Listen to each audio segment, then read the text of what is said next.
What's up, guys? Welcome back to a book review on The Queen of the Damned by Anne Rice, which is the third installment in her Vampire Chronicles. This one is simply enough about the Queen of the Damned. She is back, the mother vampire, the powerful killer, and she has some plans that really conflict with what the other vampires want to happen. She's killing vampires in this novel, and it's become a big scare, and the remaining vampires have to figure out if there's any way in which they can deal with her. I like the history in this book. Anne Rice tells us how the first vampire came to be. We get a whole story on the subject.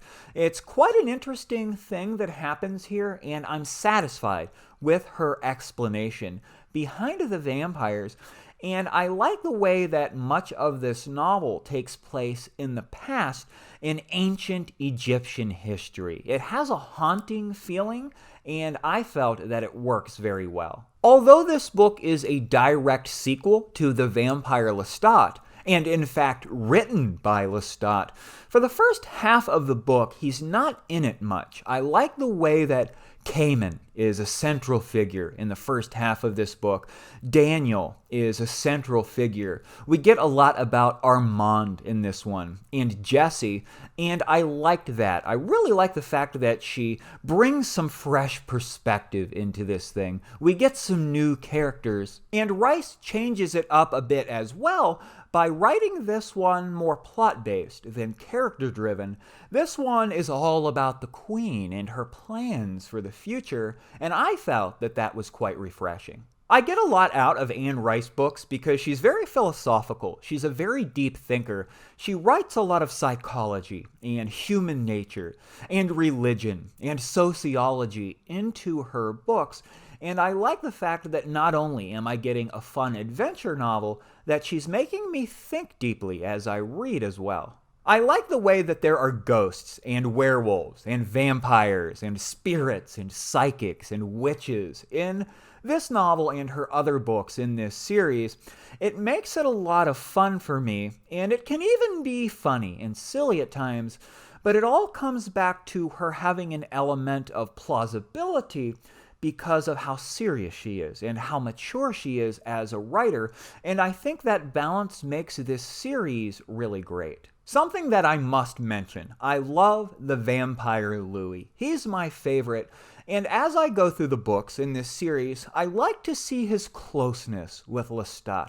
They're very, very close. Of course, Lestat turned Louis into a vampire, and I love Louis's personality. I love the fact that he's basically a human in the way that he thinks much of the time.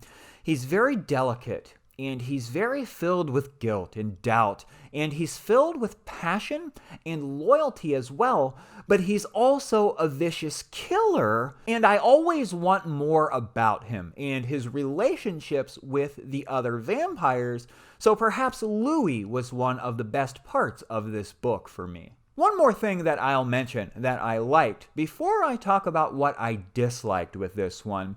I like the way that Anne Rice's vampires are very materialistic. They love nice clothing, and Armand is obsessed with telephones and televisions, and Lestat likes collecting books. He has tons of books, and they like wristwatches and gadgets and anything they can get their hands on that humans would also be obsessed over.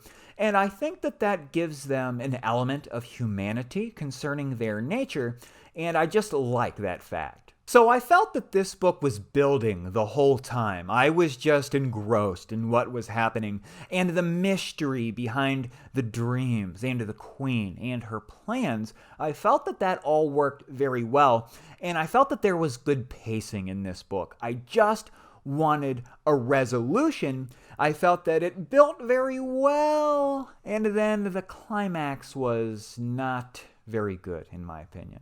I felt that it was a little silly, that it was a little fast. I felt that I wasn't satisfied by how the book ended, and I won't go into detail here because I don't want to ruin it for you if you've not read it yet. But if you have, perhaps you can empathize with me.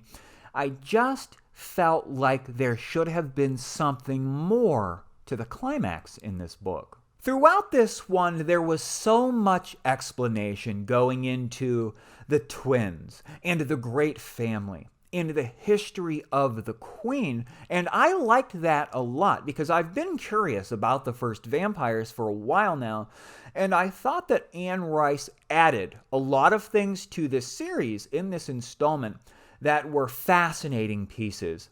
But, my friends, concerning the various mysteries that were happening in this thing, I felt that at the end, the conclusion just came too fast. Like she elaborated on so much throughout this book concerning what was happening in the past and all of that, I would have liked some more elaboration at the end so that I could get a better understanding about everything that was going on. Overall, I liked this book. I thought the characters were great. Marius and Daniel and Maharet and Makare. I liked the themes in this one: religion and philosophy and life and death and good and evil. I give it a 7 out of 10 rating. I highly recommend it, and I'm looking forward to the next installment, The Tale of the Body Thief. As always, guys, let me know what you think in the comments. I'll see you next time.